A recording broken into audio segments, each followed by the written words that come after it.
Today we are breaking down Alena Gorbacheva and her coach Sofia Fredchenko's interview. Now this is about the Olympic qualifier, about the preparation, about Alena Gorbacheva's experience of this season, about Kamila Valieva. This is Katok, which is a group of known figure skaters, the people in the industry. They all talk about the subject, and I'm going to be breaking down this in English. So firstly, this season, she says that she started very well. It was different training camps that they went all around the world. They started from Azerbaijan doing the short program, then they went to Dubai for the free program, they went to Turkey in May, and they said the reason that they did this is because they're working with Sergei Ruznov about the choreography, and they decided to put both their programs to him and of course working with him. So they decided to gather in the summer to do some training. It was just Alina, but there were several skaters that Sofia took to also train abroad. Of course, it's a bit weird and strange because Sergei Ruznov has a scandal and he has had this controversy around him, so deciding to trust him with programs is very well and potentially international stage as well. And so she says the reason they chose to work with him is because they know that he's a really good coach, and in this situation they both knew that it wasn't a personal effect on them, and that he has worked with foreign athletes before, and right now his group is even growing more, twice now. So as of now, the situation hasn't really impacted him, and he has so many international students in his academy, and it's just really calm international. Ну кто, если не я? Кто, если не я? После такого яркого скандала вокруг Сергея Розанова вы поставили программы, прекрасные программы, мне очень понравились, и короткая, и произвольная. Ты оправдываешь сразу? Не, я не оправдываю, ну, программы действительно хорошие. Вот, но после такого, да, жаркого скандала, я бы даже сказала, вот вы все равно доверились Сергею, несмотря там, да, возможно, на какое-то общественное мнение. И потенциально вы же предполагали, что может быть какая-то международная арена в этом сезоне. Да. То есть не было такого, что, ну, а вдруг, что скажут иностранцы-судьи, там, коллеги? Да нет, не было такого, и решение о постановке программ было принято достаточно давно, и Сергея, я знаю, давно. Поэтому меня вся эта ситуация совершенно не смутила. Ну, мы обсудили это с Алиной и как бы решили, что нас это не касается. И, скорее всего, на международной арене тоже это не коснется нас, потому что он достаточно давно уже работает с иностранными спортсменами. Ну и правда все знают. Ну, а на него это никак не повлияло вот в работе именно, что вот как, ну, все равно это психологически сложная ситуация для любого человека?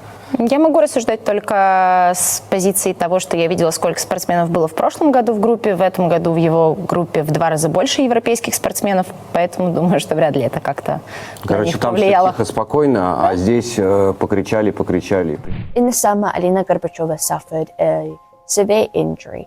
She knocked out with a buoy, and the buoy from the blade cut through her leg, and it cut 2 to 3 millimeters away from her bone. She was lucky. Instead of recovering 2 to 3 weeks, if it went even more further, it would have been a whole 6 months. In terms of who paid for these training camps, where they went to Azerbaijan, Turkey, Dubai, France, Austria, Italy, they went to 6 countries altogether. Now they said the federation paid for the production, the program of the choreography, but in terms of the business trip itself and the training camps, the living condition, it went through the budget of the academy and Alena's budget. Alena's coach anyway usually goes to training camps abroad in other countries. She invites them, people invite her, she coaches them. But for this one, she particularly only worked with her own athletes. But usually when she does go abroad, everything is paid for her, and she brings 1 or 2 athletes to demonstrate, or if it's another coach, it will just be 1 athlete. And so when the athlete even does demonstrate, a small fee is paid to them as well. There was no particular language barrier for Alena because she's so used to Sofia speaking English, because she trains in a group, a lot of Swiss students, and there's a lot of English speaking, but everything was done in English and there was no hardships with that. She was asked the question if she prefers more at home or training abroad. Now Alena was like, I like both. Sometimes you get really tired of the same conditions in Russia that you kind of just want to go abroad and train somewhere else to gain that motivation. Abroad, when you live for a couple more weeks, start getting more homesick and you want to go home. Now, Sofia said that Alina much rather prefers abroad because it's really hard with the same conditions. They never actually go through hotels because imagine staying in France for 5 weeks. They usually rent apartments, they like to cook their own food, and they just like to not be in one training zone. They like to go and explore different things. So when they went for China, the Olympic qualifier, it was pre-planned for the trip. It wasn't just, oh, let me go just in case Alena Gorbacheva does injure herself and I need to be fully ready. No, they had to have a training camp. They did that and then they stayed and then they bought tickets to watch the Olympic qualifier. But they kind of already knew that they wouldn't be able to. Подробнее рассказать про травму, потому что, ну вот я лично достаточно так призрачно знаю о том, что произошло, знаю, что был какой-то порез, который очень сильно долго заживал. В каких обстоятельствах была получена травма, если это, конечно же, не секрет, если вам комфортно это обсуждать? На тренировках во Франции как раз-таки я столкнулась с мальчиком, он мне пяткой прорубил ногу. Достаточно глубоко, там мне ее сшили не самым лучшим образом, поэтому восстановление тоже затянулось, но надо было сшивать по-другому никак, поэтому уже не могли ждать. То есть это не просто порез, это прямо пятка, то есть лезвие. Да, именно лезвием, причем так... Это очень страшно было. Пробили ногу, да? Нам сказали, что там 3 миллиметра до ахилла с левой стороны. Вот если бы еще чуть-чуть... Я сказала, когда мы приехали в emergency, я говорю, блин, вот ты несчастливая, на 2 сантиметра ниже, и он бы попал в ботинок. Ну, там прям над ботиночком было. А мне врач в emergency говорит, нет, у вас очень счастливая девочка, потому что он так, когда кровь там вымыли, отодвинул кожу, показал мне ахилл, который было видно. Вот, и он говорит, ну вот, если бы как бы на 3 миллиметра Фотка есть? правее, фотка есть. Простите. Ну вот, вы поехали на сборы. Кто оплачивает сборы в Азербайджане? В этом, ну, как это вообще все устроено? Ну, постановку программы оплачивает частично. Не, постановки понятно. И даже я прилетаю к постановкам программ. Оплачивает федерация. Я снял с языка. А поездка, там тренировки, все эти командировочные. Как это вообще все устроено? Я оплачиваю из бюджета академии. Ну, то есть, это нормально просто понять, просто так вот поехали, чтобы люди смотрят, понимают. Мы поехали на сборы. Что Алина там гуляет или тренируется, за тренировки кто-то платит. Как это происходит? Но это важная составляющая. Потом мы к этому всему приходим. И интересно, вы такой подарок нам, как ребят, сказали. Что у Алины есть собственный бюджет, у меня есть собственный бюджет, еще у нас есть бюджет академии. Да, но в целом бюджет академии – это мой бюджет, потому что академия моя. Ну, собственно, можно говорить, что из моего бюджета и бюджета Алины. As for the injury, it was really hard to fix it in Europe because when they did go to the emergency, when they did do the stitching, it was really incorrect and it was kind of worse. So they had to wait until they went back to Moscow to go to specialists, book an appointment, and it was kind of too late now because the muscle tore apart and they only had to patiently wait for the muscle to restore itself. The New Greek girl after the Olympic qualifier said that Adela Petrosyan did not train for a whole month due to injury. Of course, Sofia said that she didn't know anything about it because they didn't know about the preparation of Adela Petrosyan, neither did they know about Alena Gorbacheva's preparation. But the federation was aware of both and they didn't share anything about it. They just said that 2 athletes need to be well prepared and they understood that either way, Alena Gorbacheva had to be fully ready prepared. So the plank for seniors have been raised from 15 to 17 now. Sofia completely agrees with this, even says that it needs to be raised to 18 so the body can be fully developed. She says that it's so much harder to work with changes of body because you're adapting so much. It's so much harder. The jump is not stable anymore. It feels very different. There's also an emotional process, particular for Alina and her coach. They needed to adapt to the training methods because she was getting older. It was a bit more harder. You can't just tell them what to do now. You kind of have to force and raise their opinions, talk to the athlete, convince them, so they have to agree to work with you. There was one point where Alina really wanted to quit skating for 2 seasons ago because she really started to have a problem with weight. A lot that affected her performance. She said that when she was a child, she never restricted her own food, but when she grew older, she started seeing weight gains and she started needing to find a balance, not to feel hungry, but also to have a balance and to feed the muscles. And she said that she also really just wanted freedom because the routine was very tiring, the muscles hurt literally every day, and she kind of had to force herself upon the training and suffered a lot of exhaustion, no motivation to continue. And so she said that her coach really helped her, tried to convince her about it. Her coach said these types of situations are very difficult because you can't just force to skate for them. You have to prepare them, you have to convince them.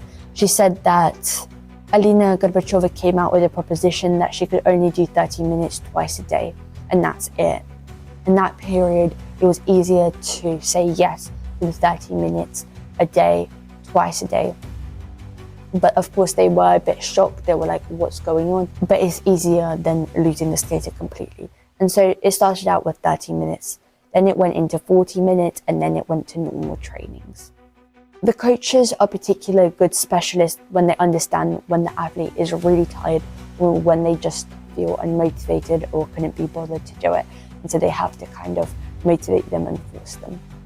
So Sophia says that she's really good at noticing when Alina is really tired, particularly in training sessions. She says that if she works really hard, then they will shorten the days for more motivations, or she might have an extra day off, which really motivates her again, because Alina is that type of person that she really likes to rest more than skate less.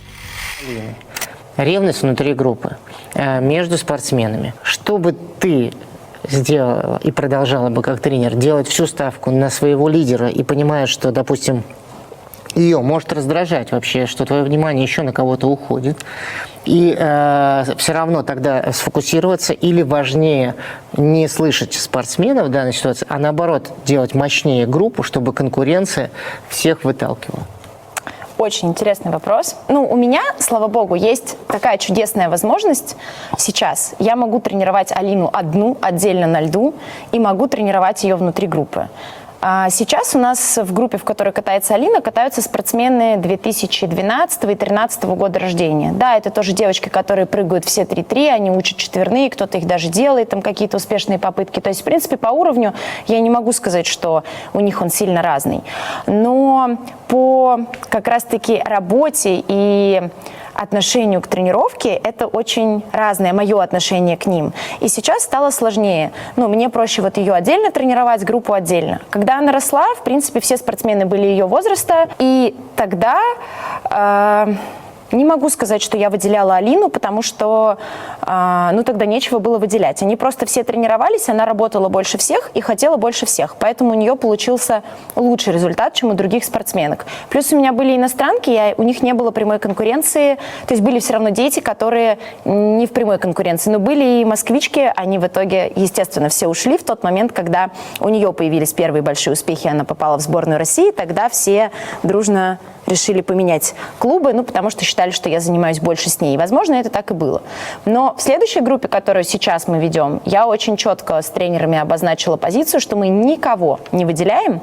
И на самом деле, когда мы это нарушаем, бывает такое, что кто-то лучше работает, у кого-то лучше получается, начинаешь выделять, это очень плохо всегда заканчивается, потому что этот спортсмен моментально расслабляется и все разваливается. Поэтому вот в группе сейчас, которая есть, у нас нет лидера, они все меняются. Мы к Москве готовились, сейчас к первенству Москвы мы реально не знали, кто из них там троих выше место займет и лучше выступит. Потому что реально всем всего поровну. И мне кажется, это более правильный подход. И детям, конечно, проще, когда они между собой соревнуются. In terms of the academy, the clear leader, of course, is Alina. She's made it to the national team. But there isn't a sort of rivalry in the group because she does have individual lessons, but also she is in groups. And in groups, she's skating with very young skaters that can do lots of quad jumps. They find skating really easy, and they are similar abilities to Alena Gorbacheva, but Alina finds it harder because she's much older, it's more difficult. And so this whole rivalry within the group she doesn't feel because they are much younger, and she finds it more boring with them because in a sense, yes, they are good, but they don't bring her direct competition. So she doesn't feel this intense competition. But again, she does prefer to skate alone with her coach because she says that she doesn't really like skating with the younger kids. At that time, when Alina was just skating very young and similar ages and similar abilities, the reason why she made it to the national team and she was a clear leader is because she really wanted it. She worked really hard and the coaches saw that, so she worked really hard with her individually because she saw that talent. And at that period when she did make it to the national team, many skaters from her academy did leave because Sofia was paying more attention to Alina. But now there's a fixed schedule and the coaches can't really individually select or highlight athletes in the group because it violates them. And even if they do violate it, it always backfires on them because the athlete instantly relaxes and doesn't do as much work. But when there is no highlighting individual, they work really harder. There's more of a selection for them to raise up and compete. But right now they're in a standard and equally as good. So in terms of Kamila Valieva will return back to the sport, but will not train with the Dobrice, but Tatjana Navkina's academy. Sofia said that maybe she finds it more comfortable because Etere has many young skaters and they're kind of more in rivalry with themselves, whereas Kamila needs more of a personal approach. She needs to work harder. And Etere isn't used to working with fully grown adults that are in individual skating that are 20 years old. She is right now in really good shape.